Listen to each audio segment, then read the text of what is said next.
আসসালামু আলাইকুম প্রিয় দর্শক, আলোচনায় আপনাদের সকলকে আমন্ত্রণ জানাচ্ছি।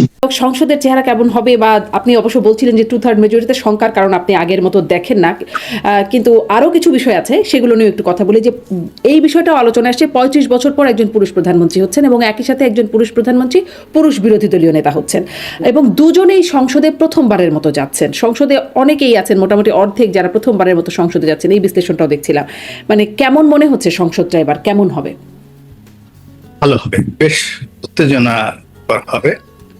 যেমন জামাতের যারা লোকজন আছে তারা ঘন ঘন আরবি বলার চেষ্টা করবে, তারপরে বিভিন্ন শব্দ বলবে, ইমানের কথা বলবে, কিনের কথা বলবে, ইমতিহান বলবে। এগুলো শুনতে মানে একটা ওয়াজের কারখানা হয়ে যাবে সেখানে।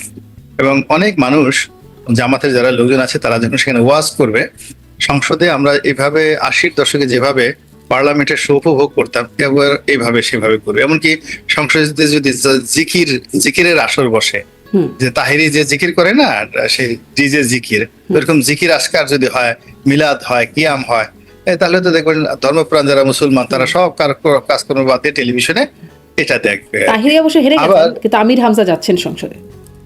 হ্যাঁ, ওই তো আমির হামজা কি পাশ করছে? হ্যাঁ হ্যাঁ। ও মাই গড! তাহলে আমির হামজা তো অনেক, হ্যাঁ, আমির হামজা তো অনেক ভালো ওয়াজ করে, অনেক ভালো ওয়াজ করে। ফলে সে যদি ওখানে কাটিং ভালো ইত্যাদি বক্তব্য আমরা মানে 157টা দেশের মধ্যে 1 number cutting. Right right right, ওটাই বলতেছি। তো ওটা এই জিনিসগুলো মানে হি ইজ ভেরি স্মার্ট ফেলো, এবং সে হয়ে আসছে কুষ্টিয়ার মতো জায়গাতে, চারটিখানি কথা নয়। তো সে যখন ওখানে কথা বলবে, তার সামনে সে যখন মঞ্চ নিবে, এমন বিষয়ে কথা বলবে, স্পিকার চেষ্টা করলেও তার সময় কমাতে পারবে না। সে দেখা গেল যে দেখেন মাননীয় স্পিকার, আমি এখন কোরআনের এই আয়াতটি বলবো, 5 মিনিট তার সময় সে ট্রেনে নিয়ে গেল 50 মিনিট। এবং সে যদি টাস করে বলে ফেলে যে এইটা এমন একটা দেশ, মুসলিম দেশ, শতকরা 98% মুসলিম, এই দেশের প্রধানমন্ত্রী তারেক রহমান দুঃখ দাড়ি রাখে না, তারেক রহমানের মুখে দাড়ি নাই, এই অবস্থা, আল্লাহ তুমি তাকে হেদায়েত দান করো, আল্লাহ আমরা সবাই মুনাজাত করি যেন তারেক রহমান সাহেবের উনি একটু মসজিদে যান, রীতিমতো দাড়ি রাখেন। সবাই টেবিল থাপড়িয়ে থাপড়িয়ে এই কথাগুলো বলবে, এবং তারেক রহমান সাহেবের অবস্থা তখন কি হবে? আপনি চিন্তা করেন হাসনাত আব্দুল্লাহ যে স্টাইলে মঞ্চে বক্তব্য দিয়ে যাচ্ছেন, ওইভাবে যদি সে সংসদে বক্তব্য দেন, ওইভাবে দাঁড়িয়ে সে যদি ওইভাবে বলেন, কি অবস্থা হবে? তারপরে নাসিরউদ্দিন পাটোয়ারি যেভাবে মির্জা আব্বাসের জীবন হারাম করে দিয়েছেন, ওই নাসিরউদ্দিন পাটোয়ারির স্টাইলে যদি পার্লামেন্টে বসে সমস্ত জাতির সামনে এই মির্জা আব্বাসকে আবার আক্রমণ করা হয়, বিশ্বাস করেন উনি ওই পার্লামেন্টের মধ্যে হার্ট অ্যাটাক করবে, এতে কোনো সন্দেহ নাই। উনি যদি কোনো মন্ত্রণালয়ে থাকেন, আর নাসিরউদ্দিন পাটোয়ারি যে স্টাইলে বলেছে, তার সাথে যদি হাসনাত আব্দুল্লাহর মুখে ওই কথাগুলো আসে, আক্তারের মুখে ওই কথাগুলো আসে, নাহিদের মুখে কথাগুলো আসে, ফলে পার্লামেন্ট খুব সহজ পার্লামেন্ট হবে না। এরপরে রুমিন ফারহানা আছে, তার হাস আছে, হ্যাঁ, তো সেই রুমিন ফারহানা যদি কোনো কারণে জামাতের সঙ্গে রুমিন ফারহানার একটা ভালো সম্পর্ক হয়ে যায়, খুব যেগুলো তো সে খুব জেদি মেয়ে, তো ভীষণ রকম জেদি মেয়ে, সে তো বিএনপি দ্বারা প্রচন্ড অপমানিত হয়েছে, লাঞ্ছিত হয়েছে, বিএনপির সঙ্গে তার হবে না। এবং ওই জায়গাটা যদি জামাত তাকে ওন করে ফেলে, ফলে এক শেখ হাসিনাকে যেভাবে রুমিন ফারহানারা মানে করে ফেলবে, জামাতেই পর্দা পুশিতা কথা কোট আন কোট বলেন, না জামাতের পর্দা বলে, এখন রুমিন ফারহানার যে পর্দাটা, ওটা তো মানে শালীন। আপনি যে পোশাক পরছেন, পর্দা বলতে তো আসলে মানে একবারে চোখ দুটো খালি ডেকে রাখবে, নট লাইক। যদিও জামাতের মহিলা উইং এর মানুষ মানে যারা আছেন তাদেরকে ওরকমই দেখি, শুধু চোখ ছাড়া তেমন দেখা যায় না, চশমাও আবার পরেন। ওটা আছে, কিন্তু তার মধ্যে ওই যে কি এক ঢাকা বিশ্ববিদ্যালয়ের মহিলা আছেন মোনামি, সেও তো আছে, মোনামি আছে। এবং আপনি যদি বিশ্বাস করেন, আপনি যদি জামাতে যোগদান করেন, আপনাকে ওরা ওই বোরকা পড়তে বলবেন, আপনার এই স্টাইলে তারা নিয়ে নেবে আর কি।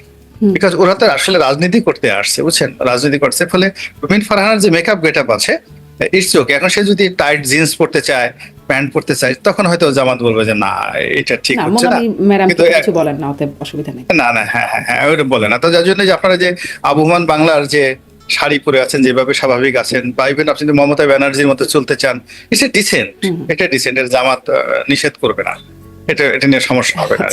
মানে আমার জামাতে যেতে কোনো বাধা নাই, না আপনার কাছ থেকে ক্লিয়ারেন্স পেলাম। আচ্ছা, গোলাম মোরনি যেহেতু একটু মানে একটু হাস্যকর কথাবার্তা, মানে হাসি রসাত্মক কথাবার্তাই হচ্ছে, এটা একটু আপনার পার্সোনাল নোটে জিজ্ঞাসা করি যে আপনি কি সংসদে মিস করেন? বলছিলেন যে চেয়ার থাপড়ায় মানে টেবিল থাপড়ায় কথা বলবেন, বা সেই একটা ভাইব্রেন্ট সংসদ হবে বলে আপনি বলছেন, আপনি মিস করেন সংসদে? না আমি একেবারে মিস করি না, বিকজ আমি আসলে 5টা বছর সংসদ সদস্য ছিলাম, এটা আমার কাছে আকর্ষণীয় ছিল না। আমার জীবন হারাম হয়ে গিয়েছিল, আমার ব্যবসা বাণিজ্য, ব্যক্তিগত পারিবারিক জীবন। ফলে ওটা অনেকের কাছে আনন্দের হতে পারে, কিন্তু ওই এমপি হওয়া ছাড়াও আমার অন্তত আরো 10টা সুন্দর সুন্দর কাজ আছে যেটা আমি করতে পারি, আমি করে যাচ্ছি। জীবনে সফলতা রাজনীতির মধ্যে নয়। আর মানুষ যে কারণে রাজনীতি করে, মানুষকে পরিচিত, সবাই আপনাকে চিনবে, তারপরে সবাই আপনার কথার গুরুত্ব দিবে, সবাই আপনাকে মানে আপনি যে কোনো মানুষের সমস্যার সমাধান করতে পারবেন। তো ওটা আসলে আল্লাহ আমাকে এমনিই দিয়ে দিয়েছে। মানে আমি এমপিগিরি ছেড়ে দিয়েছি 2014, কিন্তু 14 থেকে এখন পর্যন্ত আমার কাছে মনে হয়নি যারা এমপি আছেন, মন্ত্রী আছেন, তাদের কারোর চাইতে কোনো অংশে আল্লাহ আমাকে সমাজে খারাপ রেখেছে। আমি একটা টেলিফোন জনপ্রিয় করলে বক্তা আপনি শতবার আছে। একদমই হ্যাঁ, এবং প্রভাবশালীও বটে। আসি এবার আবার একটু সংসদের চিত্র বা ধরি যে সরকার কেমন হবে বা সামনের সরকার কিভাবে চলবে, এই বিষয়গুলো নিয়ে একটু কথা বলি। ধারণা করতে পারেন রাষ্ট্রপতি কে হতে পারেন এই মানে নতুন সরকার, নতুন রাষ্ট্রের প্রধান সরকার কাকে? না, এটা আমি ধারণা করতে পারি না, আর আমি এটা ধারণা করিও না। এর কারণ হলো যে আমার যেটা প্রয়োজন নেই সেই বিষয়গুলো প্রেডিক্ট করি না। আমি সাধারণত রাজনীতির যে বিষয়গুলো এটা কি হতে পারে, কিন্তু কোনো ব্যক্তি কে হতে পারেন, কে মন্ত্রী হবেন, কে হবেন না, কে নমিনেশন পাবেন, এই বিষয়গুলো নিয়ে আমার কখনোই মাথা ব্যথা ছিল না। আমি যারা এখনো রাষ্ট্রপতি হবেন তার সাথে অনেক বড় বড় রাষ্ট্রপতিদেরকে আমি দেখেছি, তাদের সঙ্গে আমার সম্পর্ক ছিল। সেই জিল্লুর রহমান সাহেবের মতো মানুষ, বি চৌধুরীর মতো মানুষ, এরশাদ সাহেবের মতো মানুষ, খুব ক্লোজলি আব্দুল হামিদের মতো, অতীতে যারা, ইভেন চুপ্পু সাহেব, সবার সঙ্গে আমার একটা পারিবারিক সম্পর্ক ছিল। ফলে বাংলাদেশে তো এদের সাথে এমনি বড় কাউকে দেখি না, একমাত্র রেহমান সোবহান সাহেব ছাড়া আর কাউকে দেখি না। ডাক্তার কামাল সাহেব আছেন, কাউকে দেখি না যে যিনি রাষ্ট্রপতি হলে তার প্রতি আমার আকর্ষণ বোধ হতে পারে। মোরালেস আমার পরিচিত লোকের মধ্যে অনেকে হবে, বলে কি যে হলেন, আমি এখন একজনের নাম বললাম, বাকি 10 জনের রাগ করে যে রনি আমার নামটা কেন বললো না, এটা সমস্যা হয়ে যায় আর কি। তাদের জন্য আই ডু নট ফিল। তারপরেও আরেকটা সমস্যা আপনাকে দেই, দেখেন এটা বলতে চান কিনা, না চাইলে এটাও স্কিপ করতে পারি আমরা। সেটা হচ্ছে যে তারেক রহমান বলছেন তার প্রধান বা প্রায়োরিটি বা গুরুত্ব হচ্ছে আইন শৃঙ্খলা নিয়ন্ত্রণ, যার কারণে স্বরাষ্ট্র মন্ত্রণালয়ের একটা খুবই গুরুত্বপূর্ণ ব্যাপার। আগে আমরা দেখেছি স্বরাষ্ট্র প্রতিমন্ত্রীর দায়িত্ব পালন করেছেন লুৎফুজ্জামান বাবর, এখনো দেখলাম স্লোগান উঠছে যে তাকে এবার স্বরাষ্ট্রমন্ত্রী হিসেবে দেখতে চান। এরকম একটা তার এলাকাবাসী সম্ভবত এই স্লোগানটা দেখছেন, আমি দেখছিলাম সামাজিক যোগাযোগ মাধ্যমে। এটার কোনো ধারণা করতে পারেন কে হতে পারেন স্বরাষ্ট্রমন্ত্রী? তারেক রহমান সাহেবের মানে ওনার চিন্তা চেতনাটা অন্যরা প্রেডিক্ট করতে পারেন। ওনার নিজস্ব একটা কিচেন ক্যাবিনেট আছে, আপনজন কিছুগুলো লোকজন আছেন, যেমন ওই মাহাদি আমিন আছেন, সানি আছেন, মানে সব ইয়াং, লন্ডন থেকে তিনি যাদেরকে নিয়ে এসেছেন এরা ওই একটা কিচেন ক্যাবিনেট, এদের সঙ্গে আলাপ আলোচনা উনি বেশিরভাগ ক্ষেত্রে করেন আর কি, যেটা।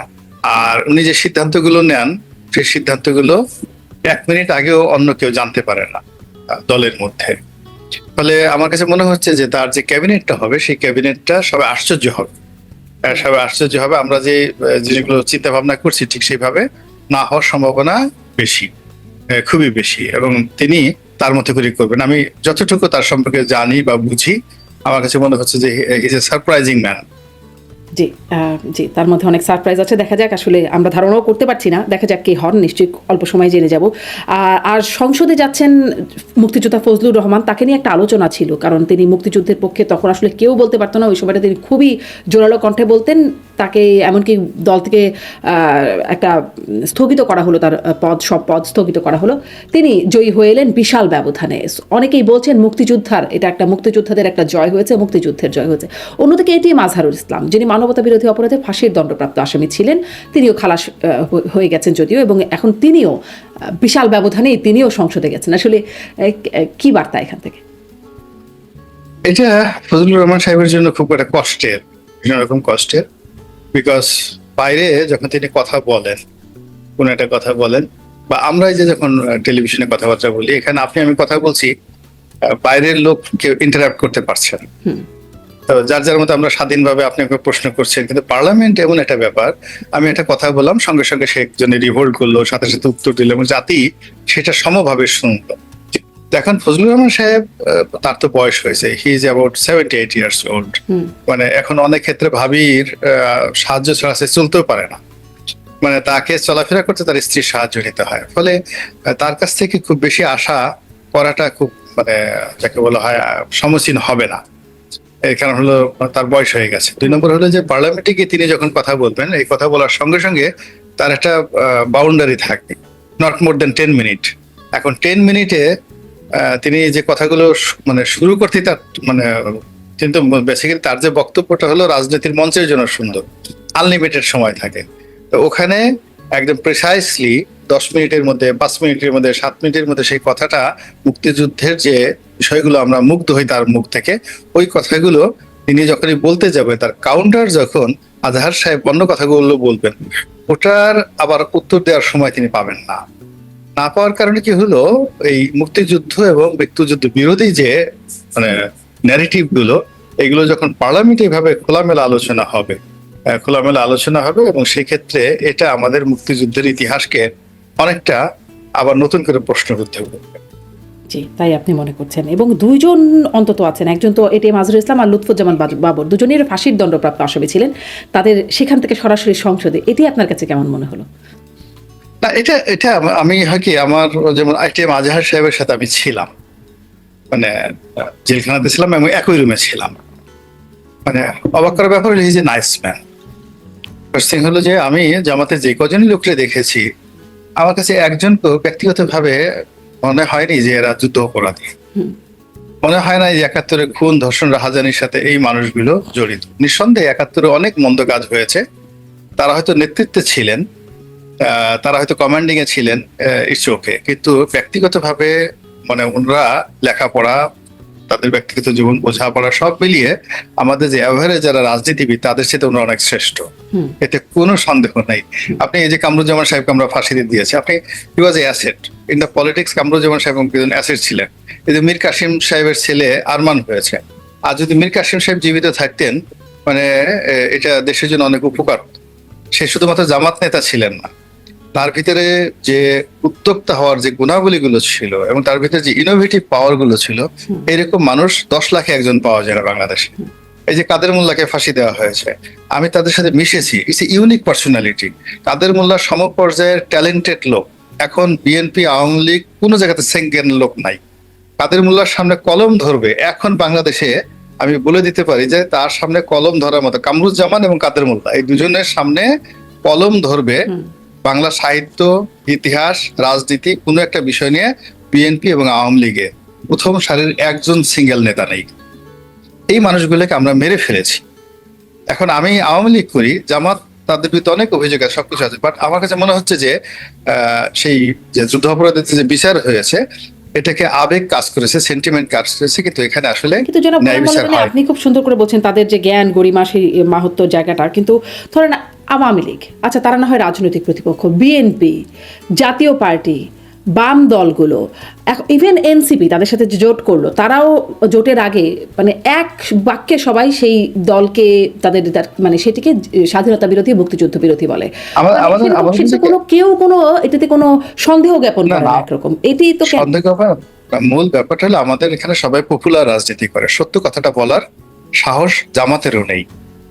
জামাত খুব সহজে স্বাধীনতার সময় তাদের যে কৃতকর্মগুলো, সেই কৃতকর্মগুলোর ব্যাপারে দায় স্বীকার করে যদি সত্য কথাগুলো সুন্দরভাবে বলতে পারতো, তাহলে তাদের জন্য নিরাপদ হতো। আবার আমরা অন্য জায়গায় করি কি, যখনই কারোর সঙ্গে পেরে উঠি না, কোনো সঙ্গে পেরে উঠি না। এখন জামাতের যেমন আপনি ধরেন আমির ডাক্তার শফিক করেন, বা তিনি একজন ডাক্তার, এখন এমবিবিএস ডাক্তার হয়তো মুখের কথা না, তার স্ত্রী ডাক্তার, তার ছেলে মেয়ে ডাক্তার, তার একটা ফ্যামিলি বন্ড আছে, তাকে আমি পারি না, এখন তাকে নাম দিয়ে দিলাম সুম্মা শফিক।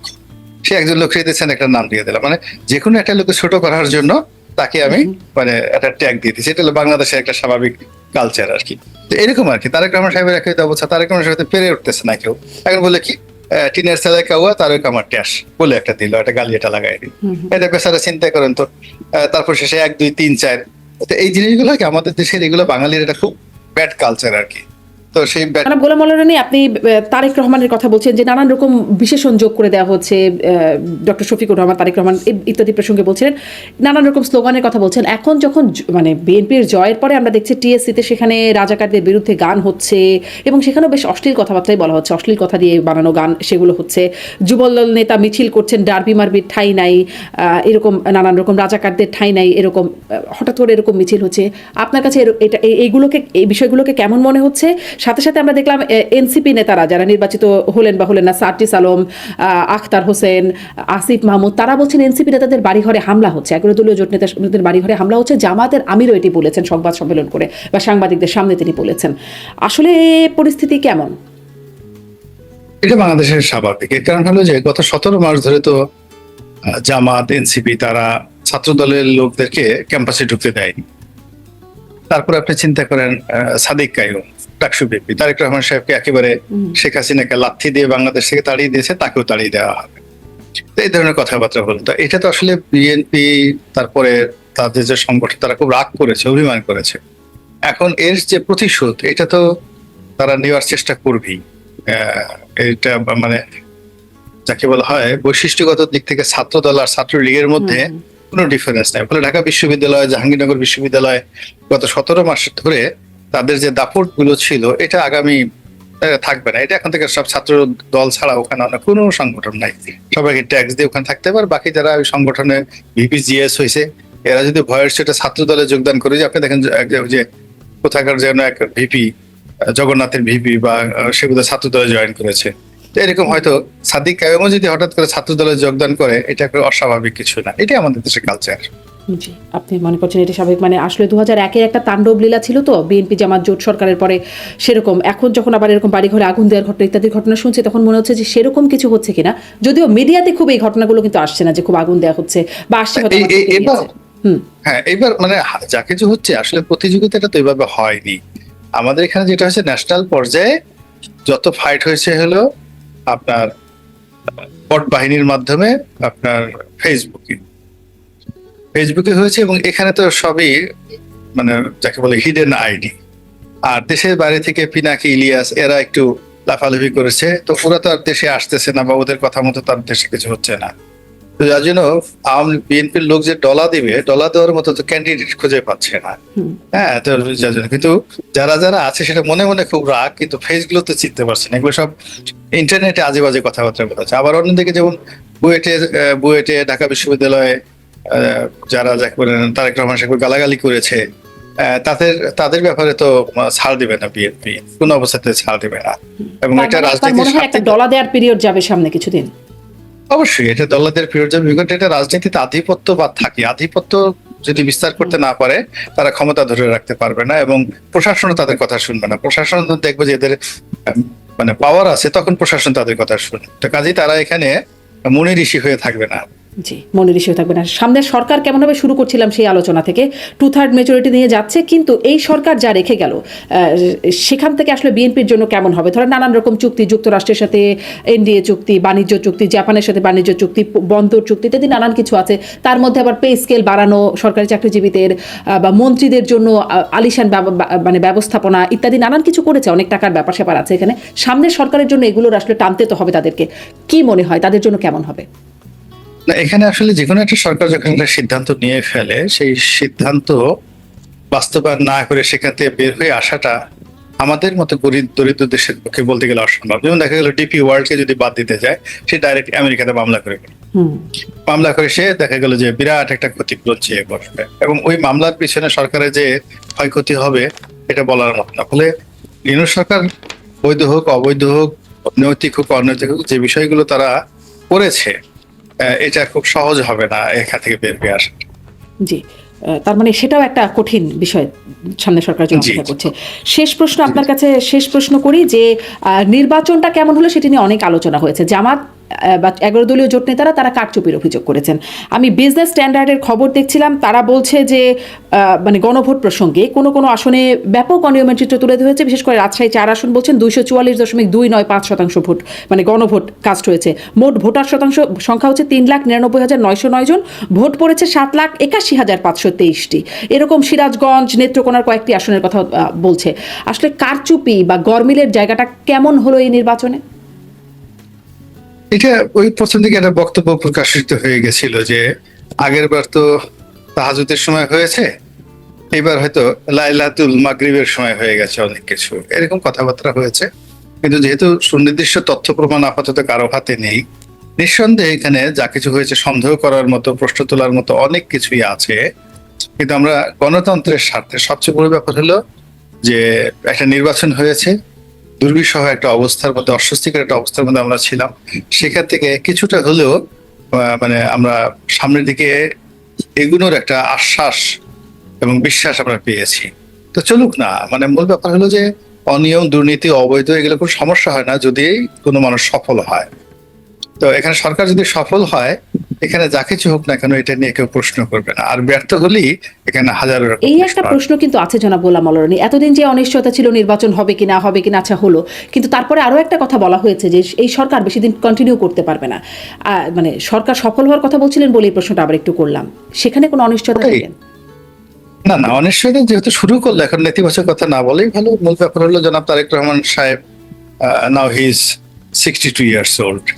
তো তিনি তো 5টা বছর বিকল্প সরকার হিসেবে হাওয়া ভবনের মাধ্যমে একটা রাষ্ট্র পরিচালনা করেছেন, 5টা বছর। এবং ওই সময়টাতে তার ইতিবাচক নেতিবাচক যে অভিজ্ঞতাগুলো রয়েছে সেটাকে আবার মূল্যায়ন করার জন্য তিনি বিশ্বের সবচেয়ে একটা কসমোপলিটন শহরে বসে 17 বছর চিন্তা করার সময় পেয়েছেন। থার্ডলি হলো শেখ হাসিনার সর্বোচ্চ দমন পীড়নের মধ্যেও তিনি দলটিকে 17 বছর যাবৎ ঐক্যবদ্ধ রেখেছেন। এবং যেই সময়টিতে উনি ওনার স্ত্রী এবং সন্তানদেরকে নিয়ে, মানে ঝুঁকি নিয়ে উনি বাংলাদেশে এসেছেন, হাদি মারা যাওয়ার পরই উনি ঘোষণা দিয়েছেন, এটা সাধারণ বিষয় না, অত্যন্ত সাহসের একটা বিষয়। তার জীবন ঝুঁকির মধ্যে ছিল এবং সেই ঝুঁকি নিয়ে শুধু তিনি একা আসেনি, তার পুরো পরিবার নিয়ে আসে। সে লিডারশিপ যাকে বলে কোয়ালিটি। আজ ধরুন তাকে নিয়ে ওই যে টাইম ম্যাগাজিন করতেছে, তাকে নিয়ে টাইম ম্যাগাজিন বক্তব্য দিচ্ছে। আবার এই যে তারপরে নরেন্দ্র মোদী পাশ হওয়ার আগেই তাকে যে মানে যাকে বলা হয় অভিনন্দন। তার অভিনন্দন জানিয়েছে। তো সে দক্ষিণ পূর্ব এশিয়ার রাজনীতিতে একটা গুরুত্বপূর্ণ ভূমিকা পালন করবেন, এটা একটা স্বাভাবিক আর কি। তো যার জন্য লেটস সি, দেখা যাক কি হয়। জি।